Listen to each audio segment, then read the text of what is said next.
To Ted Cruz, Republican from the great state of Texas. Mr. Senator, welcome back. Always good to see you. Look, we've seen at least, good morning. Good to be with you. 38 attacks on U.S. forces in 3 weeks. Our response is to move more troops into the area. Is that a strong enough response, in your opinion? Of course it's not. And we are seeing the consequences of a weak and ineffective commander-in-chief. Joe Biden came into office 3 years ago, and he inherited peace and prosperity. And you look at what has happened across the globe. Yeah. We right now have the largest land war in Europe since World War II. Israel has faced the most significant attack, the worst attack in 50 years. We have a major war in the Middle East. Every enemy of America is stronger. And you look at these 38 attacks. These 38 attacks came from Iran. You know who paid for the drones that are being used to attack U.S. soldiers? We did. That would be Joe Biden and the Biden administration that has flowed nearly $100 billion to Iran. Stuart, I would start with a very simple proposition. Don't give money to terrorists who want to kill you. This is something the White House does not seem to understand. We're not talking about this because it seems like we're worried at provoking Iran. If we do something, all hell breaks loose, that the war will be expanded. That's why we're not talking about it, right? Look, this president and this administration has approached our enemies from weakness. There is a reason that nobody goes and studies foreign policy at the Neville Chamberlain School of Foreign Affairs. Appeasement doesn't work. And this president, this Democrat Party doesn't understand that. And their approach, what was their approach? Right after Hamas death squads murder 1,400 Israelis, rape women and little girls, decapitate and burn alive infants, what was the Biden administration's response? We're going to send $100 million to Gaza that'll go straight to Hamas. That is insanity. Stop sending money to people who are killing not only our allies, but killing Americans. Look, October 7th, 31 Americans were murdered. That was not only the worst attack on Israel and the worst mass murder in a single day of Jews in any day since the Holocaust.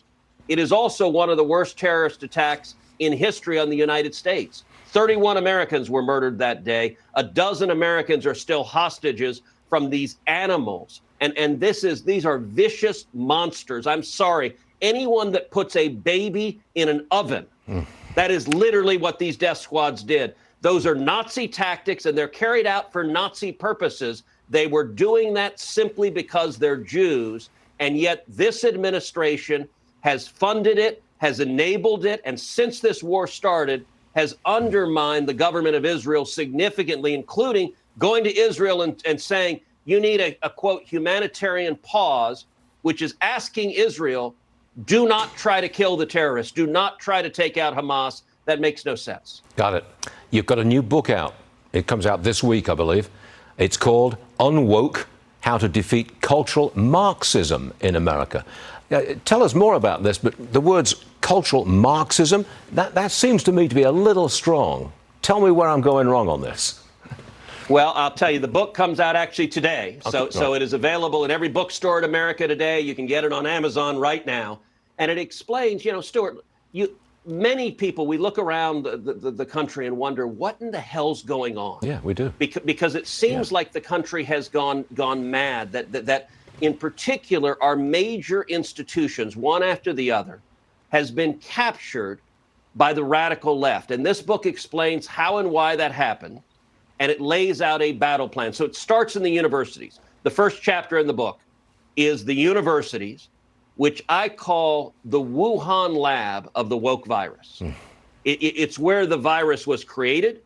It's where it mutated. It's where it spread.